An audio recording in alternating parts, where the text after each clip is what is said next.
বাবা কার কি আমি জানি না, আমরা বাটি হাতে নিয়ে থাকি, মা কখন দেবে একটু চিকেন কষা দেবে, আমি আর ভিডিও করতে পারছি না।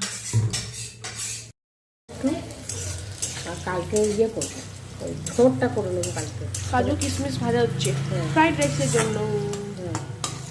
দাঁড়া, আমি করি সেটা দেখতে পাবি, টিকুর কাছে শিখেছো? এই যে আমি যা শিখেছি তা না করবো না, কি করিস বলে তোর কটার মধ্যে দেখিনি, আমি যে না থাকি তখন তো করিস, আমি দেখবো কি করে। মা সব সময় মানে একটা কিছু মাকে বলা যাবে না। আমি আমি না থাকলেও কেটে করে, তাহলে আমি দেখবো কি করে। আর কিছু সব সময় তুমি এরকম ঝগড়ার মুডে থাকবে না। ফুচকা খাট প্রোগ্রাম হয়েছিল, তখন কিছু কেটেছি তো বুঝি, ওটা দেখে বলছে বাহ ভালো জিনিস তো। কে বলছে? দুদু। ফ্রাইড রাইসটা পেন্ডিং ছিল বহুকাল ধরে, আমি সবজি এনে সেই সবজি ডাল খেয়ে নিয়ে মানে ডাল দিয়ে খেয়ে নিয়েছি, তাও মা করে দেয়নি। আর এই অভাগাটা খেয়েই যাচ্ছে।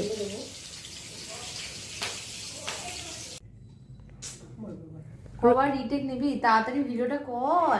কেন তাড়াতাড়ি কিসে তোরা তো? দেখ খাবারটা, উফ বাবারে।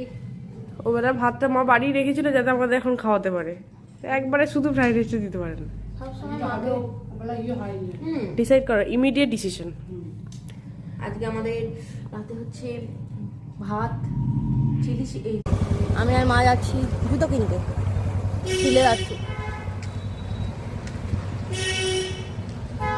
আমরা চলে এসেছি শ্রীলেদার্সে, মানে হাউস অফ এসেলের ট্রায়াঙ্গুলার পার্কে। যে মা যাচ্ছে, জানি মায়ের জুতো কিনবো।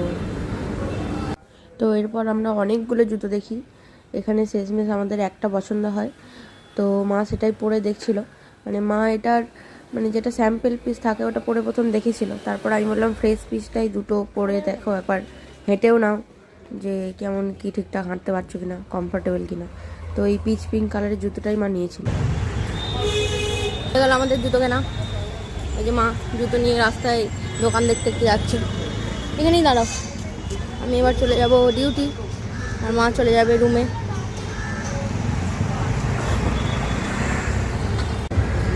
হচ্ছে ট্রায়াঙ্গুলার পার্কের হাউস অফ এসেল, শ্রীলেদার্সের ছোট সংস্করণ, ছোট ভার্সন।